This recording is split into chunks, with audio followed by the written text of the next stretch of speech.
Well, hey, you guys, I recently saw an article saying that Gen Z expects to be able to retire by 61, which obviously sounds great at first. But then I started to wonder, are Gen Zers actually doing what it takes for them to be able to retire by that age? And what are the rest of us facing in terms of retirement? Will millennials ever get there? So I'm going to share all of my thoughts and all of the data, plus some investing advice to give you a leg up. All right, according to a recent Yahoo Finance article, on average, Gen Z adults reported that they expect to retire by 61. But there's a catch. 99% of Gen Zers between the ages of 21 and 26 also reported saying that they face obstacles when trying to save for retirement more than any other generation. Small percentages of older generations reported feeling challenged to save for retirement.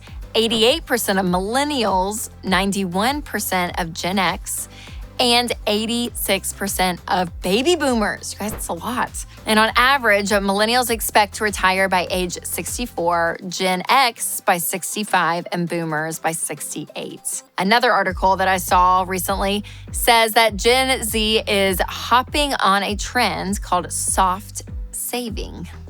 So apparently retiring is out and soft saving is in.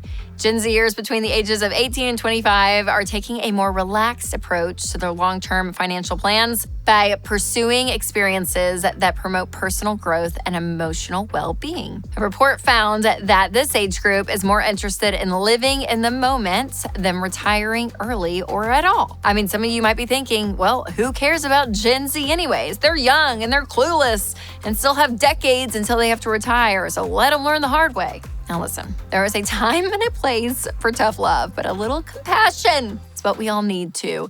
And it's rough out there, and clearly our Gen Z friends are feeling it. Plus, at the end of the day, the younger generations are the future. So these are the people who will eventually be shaping our world. And that means that we need to be wise, and especially those of us who are parents and we're thinking about our kids' future, we want to care about if there's bad financial education out there and have an effort to change it. And maybe our Gen Z friends need a little bit of a reality check, a little pep talk, which is what we're going to do next. But before I explain how to set yourself up for the retirement you want, I want to tell you about a Christian Healthcare Ministries member named Jenna. One of her biggest concerns about being a mom while being an entrepreneur was how to take care of health expenses. But Jenna says CHM has been a godsend and her family can feel secure no matter what happens. So learn more and join at chministries.org/budgets.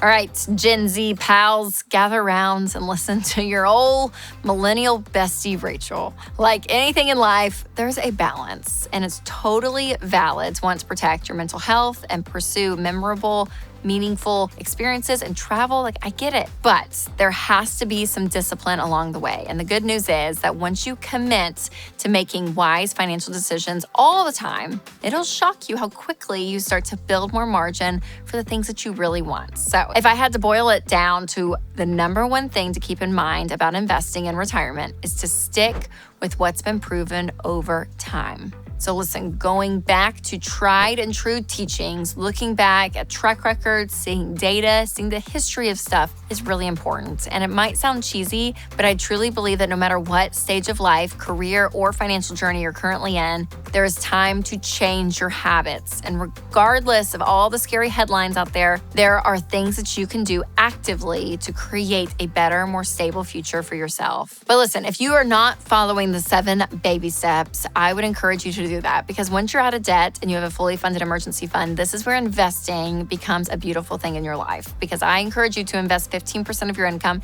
into retirement. So this could be your 401k at work or your 403b, your Roth IRA. So remember this phrase, match beats Roth beats traditional. So the first thing you want to do, the very first thing, is to put a percentage up to the match that your employer has. So in your 401k at work, if they match up to 5%, you match 5%. That means you have 10% left of that 15%. Then go over to your Roth IRA and fill it up with cash.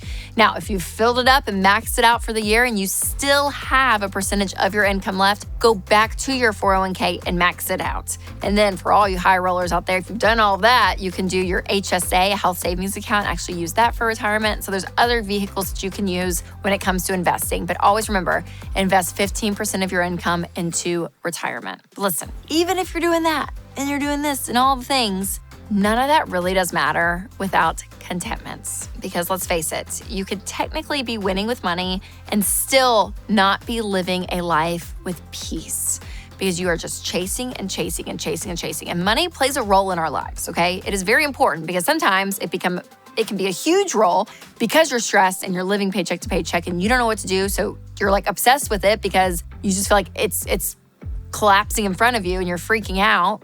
It can play a role like that. Or it can become a thing that you just chase after, and it's the only thing you look at in life. And you're like, I just want more and more and more and more. Well, let me tell you, the finish line never moves. You think, if I could just make $80,000 a year, I'd be fine. Then you make $80,000, and you're like, okay, that becomes normal. And you're like, well, if I just made 100, and you can keep moving up income, you can keep moving up lifestyle.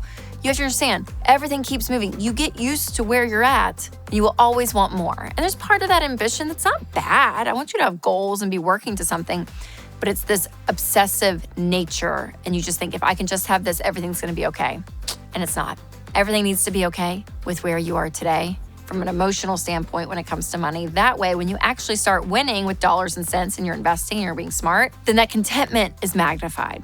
So no matter how many baby steps you check off the list or savings goals you hit, if you're never content with what you have, you will never truly be fulfilled. There's not this magic number that you want in savings or retirement that's going to solve all your problems. So start with gratitude, move into generosity, be a generous person, and find that contentment, because that is stable.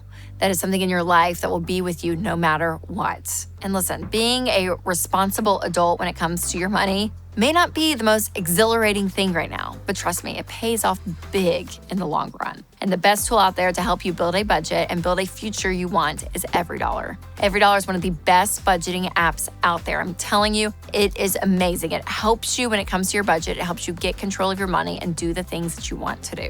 So make sure to send this video to maybe a Gen Z friend in your life and tell them to keep their chin up if they're feeling ill-equipped when it comes to retirement, that they can learn. And always remember, you can learn as well. And I can too. We're all on this journey together, you guys. You got this. So remember to take control of your money and create a life you love.